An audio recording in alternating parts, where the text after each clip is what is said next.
We've surpassed the halfway point of the session, so we're at least in the second half. But we're back to tell you what went up, what went down this week, and what's coming up.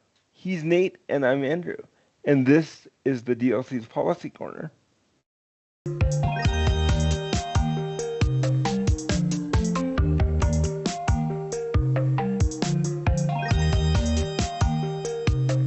As usual, we'll start with the budget. Social Services created its list of funding priorities on Monday. You can see all the items we're tracking on our budget tracker and where they ended up, but we'll highlight some of the big ones for you.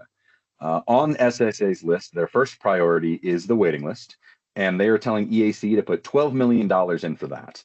The governor's ask was 5 million or so, which is going to move about 345 people off the list. We're not exactly sure what number this would be exactly, but I got to think it would be at least double that. We'll let you know if we hear more on a specific number, but it's certainly good news. The funding also includes peer support for 279 families on the list. Unfortunately, the request for funding competitive integrated employment that responds to the DOJ findings letter from the summer is ranked fairly low. With savings, the committee also funded a home health care rate increase that includes the new choices and aging waivers, and we think it might include EPAS. It's less than the governor sought, so we hope executive appropriations bumps that number up a bit. The similar request for a cost of living increase for community-based providers we mentioned last week in Senator Owen's bill is ranked number 17. So we'll have to see how far down the list EAC goes. The rate increase for nursing facilities and intermediate care facilities was ranked at number 8, so that also probably has a good shot at being funded. As has become the custom in the past few years, we didn't see much funding for anything related to mental health. There is an increase going to the state hospital for operational costs that will likely be funded, but most of the requests from the Behavioral Health Commission, like more mobile crisis outreach teams and an increase in rates for peers, are also ranked fairly low. I guess the good news is that Andrew and I have job security because we back up here next year fighting for funding for community-based mental health services.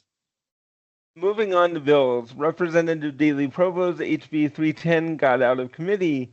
The bill requires the Department of Health and Human Services to ask for permission to offer a person with a disability who makes too much but whose private insurance doesn't pay for all the services they need wraparound coverage through Medicaid. It's off to the floor, and we hope this year is finally the year it gets through. Darn tootin'. Next up, both the guardianship-related bills were in committee this week. HB 334 from Representative Abbott that codifies supported decision-making agreements and makes some changes to the Guardianship Bill of Rights. And then SB 199 from Senator Stratton that creates a more restrictive guardianship for those with severe intellectual disabilities. They both got out of committee. We're certainly happy about HB 334, less so SB 199, but we'll certainly keep you updated on their progress. A couple new bills we also want to note. First up, SB 240 from Senator Owens. The bill prohibits the Department of Health and Human Services from restricting or denying new admissions just because a youth residential treatment facility is operating under a conditional license. It also requires DHHS to conduct more inspections quickly to get facilities their licenses back faster.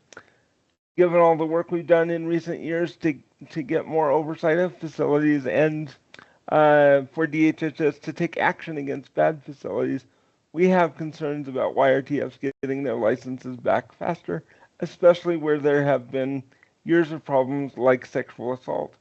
We're hoping this one can't move forward given the work of Senator McKell, but we'll keep you posted. Last up is a new old bill.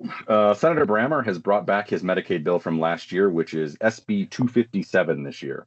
As a bit of a reminder, the bill says DHHS has to start making cuts to Medicaid if there is a shortfall, which is essentially defined as when the Executive Appropriations Committee or the Legislative Fiscal Analyst says we don't have enough money to pay for it, or when our budget is operating at a deficit. With the discussion at the federal level about cuts to Medicaid, we're just concerned about all the talk surrounding a program that is vital to people with disabilities. Our coalition that fought the bill last year is back together. Gotta love the band getting back together. And we think it'll have an uphill battle in the Senate, or we certainly hope so. But we'll definitely keep you posted on how you can help with this one because we wanna stop it again this year. Well, if that feels like a lot for this week, we agree. it's been a long week, but at least the next one is short. That said, we'll be back at it. As always, you can see our bill and budget tracker, our calendar, and all of our public comments on our website, disabilitylawcenter.org/issues/public-policy.